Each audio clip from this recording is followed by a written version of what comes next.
নমস্কার প্রিয় দর্শক, আমি সৌরভ। জয় মা তারা। আজকের আলোচনা হলো শনি বক্রী অবস্থায় ছিল এতদিন। 28শে নভেম্বর থেকে মার্গী হচ্ছে, অর্থাৎ ডাইরেক্ট হচ্ছে। তো বৃশ্চিক রাশির জন্য কি কি ফল মিলতে পারে সেটা নিয়ে বলবো।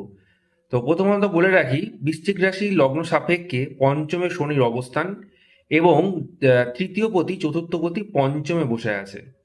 তো আমি প্রথমেই বলবো, পঞ্চমপতির ফল অবশ্যই পাবেন, ডেফিনেটলি পাবেন। যারা সোশ্যাল মিডিয়ার কানেকশন রয়েছেন, কাজের সঙ্গে যুক্ত রয়েছেন, ইনফ্লুয়েন্সার রয়েছেন, তারা পজিটিভ রেজাল্ট পাবেন এই মাসে। এই মাস বলতে এই শনি যতদিন মার্গী অবস্থায় থাকছে, মীন রাশিতে থাকছে, ততদিন আপনি ফল পাবেনই পাবেন। হ্যাঁ, আপনার বহু মানুষের সঙ্গে যোগাযোগ বাড়বে।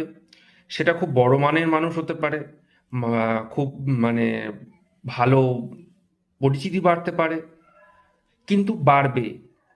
কিন্তু আপনি সবসময় মনোবলটাকে ধরে রাখবেন। এমনি আমরা বৃশ্চিক রাশির মধ্যে জানি কল্পনা শক্তি প্রবল। সে যেটা মন চায় সেটা করতে করতে ভালোবাসে।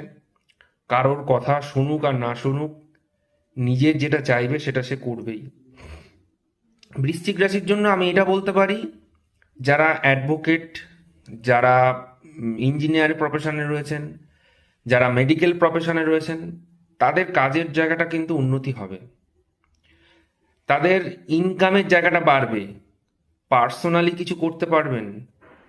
যাদের বাড়ি আহ, হচ্ছিল না বা ফ্ল্যাট হচ্ছিল না বা প্রচণ্ড অবস্ট্রাকশন আসছিল, তাদের এই যে শনি ট্রানজিটটা হবে, এই ট্রানজিটটা কিন্তু তারা রেজাল্ট পাচ্ছেন। এটা আমি মানি, আমি এটা দৃঢ় বিশ্বাস নিয়ে আপনাদেরকে বলে যাচ্ছি।